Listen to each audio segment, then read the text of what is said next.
2025 in general has just been such a disaster for the GPU market overall. NVIDIA basically just skipped class, essentially. They didn't really show up with anything particularly impressive, that they had barely any performance improvements over their predecessors. And even what value you did gain from these new improvements basically got erased because the fact that they just didn't make enough, and that now you have to go to scalpers.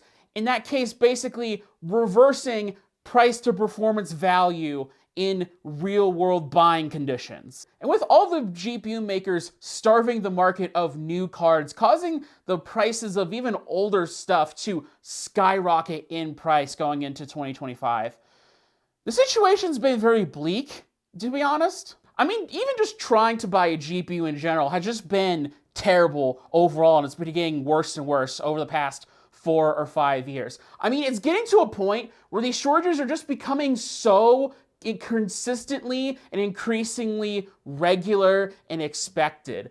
To show you how bad it is, the last time that I upgraded my GPU prior to now was in 2021, when it was an entirely different shortage related to all of the cryptocurrency stuff, when stuff is going for 3 times its MSRP. Like, it's getting that bad to where on regular upgrade cycles for people upgrading their GPUs, they are going from shortage to shortage. Now, considering that I miraculously got a GPU for MSRP during the great crypto shortage of 2021, then yeah, I don't think that 2025 shortages are really gonna stop me either from upgrading. So I ended up acquiring this, the 9070 XT from AMD. So in this video, I just kind of want to talk about the 9070 XT in a more general sense. No hardcore benchmarking or anything like that. There's tons and tons of other channels that are way better at doing that. Go watch those videos instead.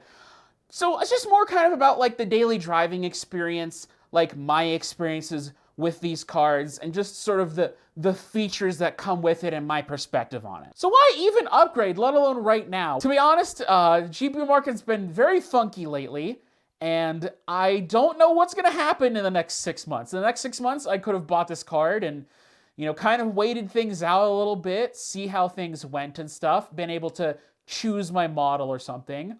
Or in 6 months, it could have been exponentially worse than it is right now. So really, the main reason I decided to upgrade was really for a lot more of the more modern features that the 9070 XT had more than anything else.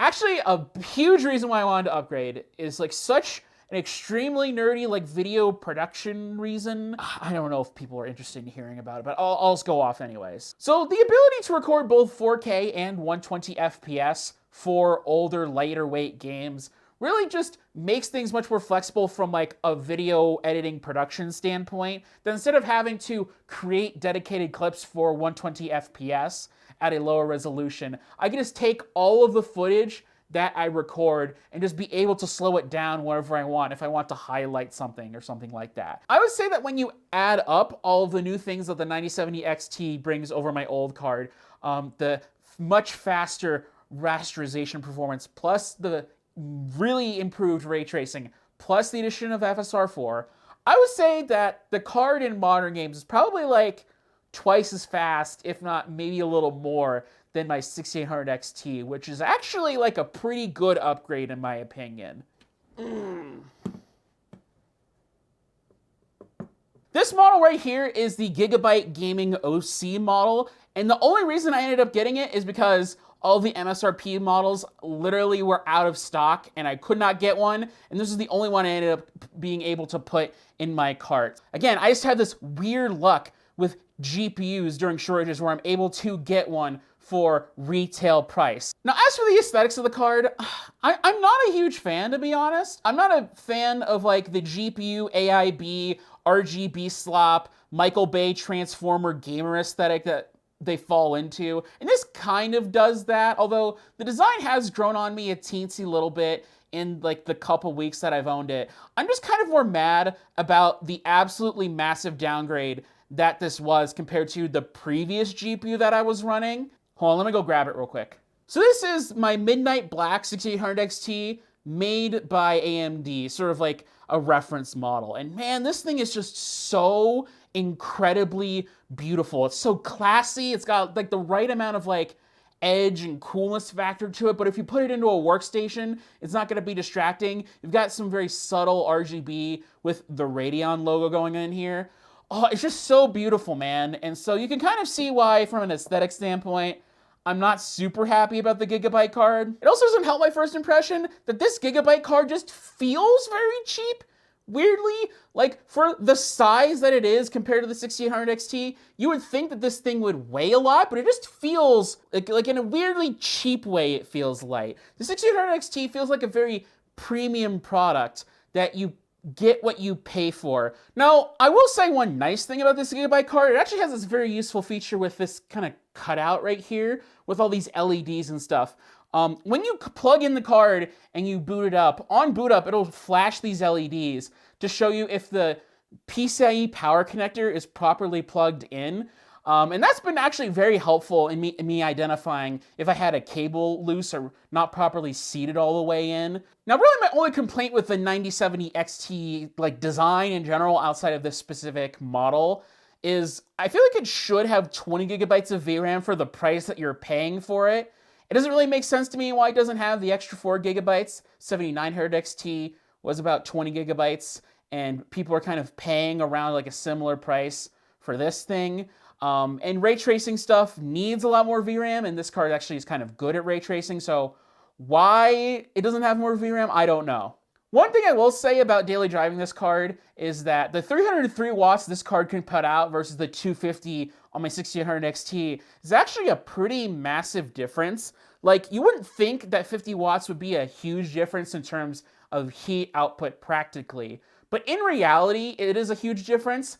Like, with the 6800 XT, if I was running it like pretty near max or at full blast, like it would heat up a small room, but it would end up taking a while for it to do that, and you maybe a couple hours before you start really feeling that heat.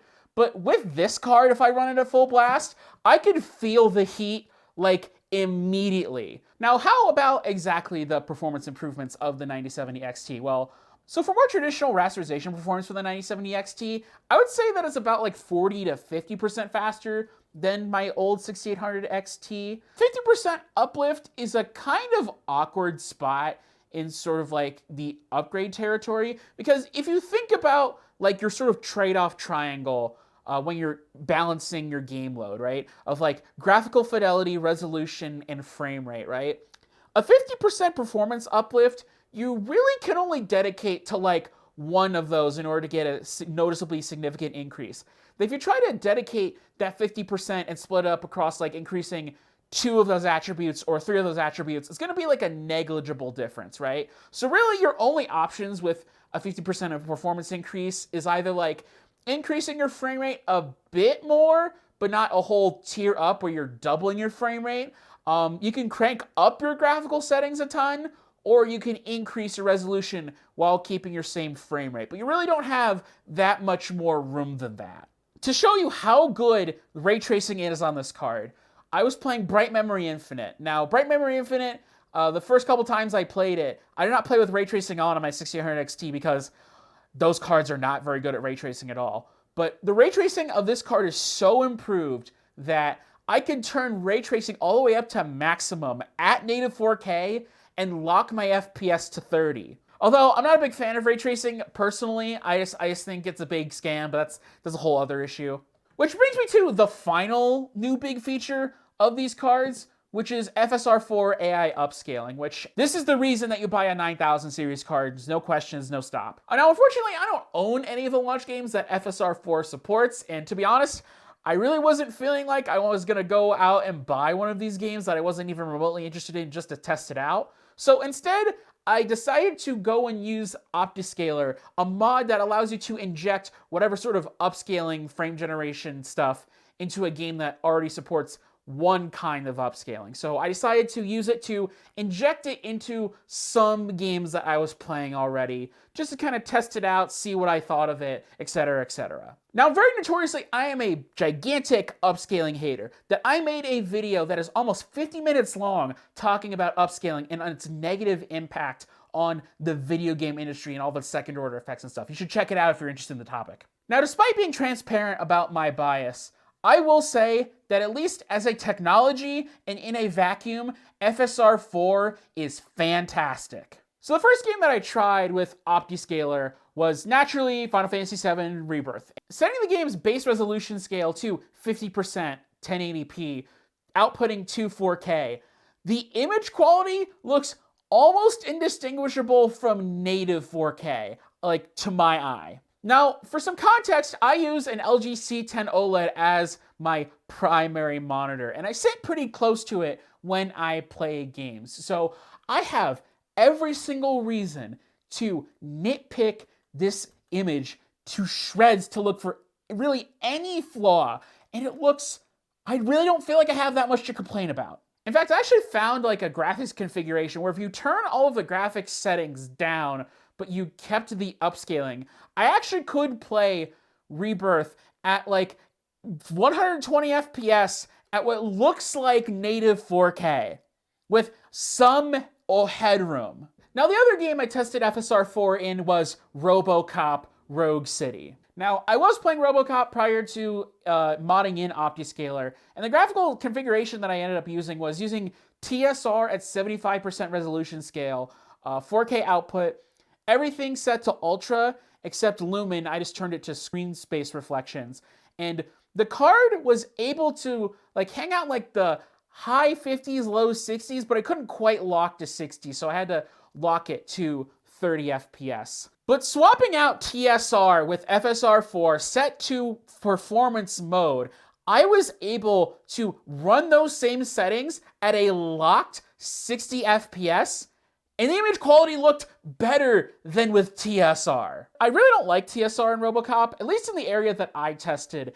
Like, it has this weird like sparkling thing going on where just like all these like little dots are just like sort of going in and out and sparkling like it's a vampire from Twilight going out in the sun or something. So it feels like finally with FSR 4 and DLSS transformer model, it does feel like we're finally getting like the promises of upscaling that were given to us many, many years ago. The image quality was so good, it felt like we were getting close to sort of that image quality that Demon's Souls PS5 was promising us at the beginning of the generation. However, despite all of the nice things that I have said about FSR 4 throughout this entire video, it still really does not fix any of the core systemic problems that upscalers bring that I have talked about in the past. Upscalers are still very much win more features for high-end GPUs. It's just now the performance lead and the win moreness is even further exasperated by how good these upscalers are. But if you're on like a moderately powerful card, these upscalers are still garbage. The upscaling anything from sub 1080p to 1080p, it still looks like trash. But the worst thing that FSR 4 does is that it effectively gives a green light to game developers to make even more aggressive upscaling settings the norm. That if you're running an RTX 3060, in a year or two, you're probably going to see every AAA game now say you need to set your DLSS quality to performance, 50% of 1080p. Really, the only thing that FSR 4 truly fixes is image quality on the high end. That's it. Anyways, guys, that's it for the video. Tell me down in the comments below what you thought of the video, what you think about the state of the GPU market right now. Are you interested in more videos like this? Comment down below. Leave a like if you like this video. Subscribe if you are interested in more content like this coming from me. Hit up my Patreon down in the description if you want to give me some cash money in order to support my efforts making YouTube videos. Anyways, guys, that's it, and have a good day.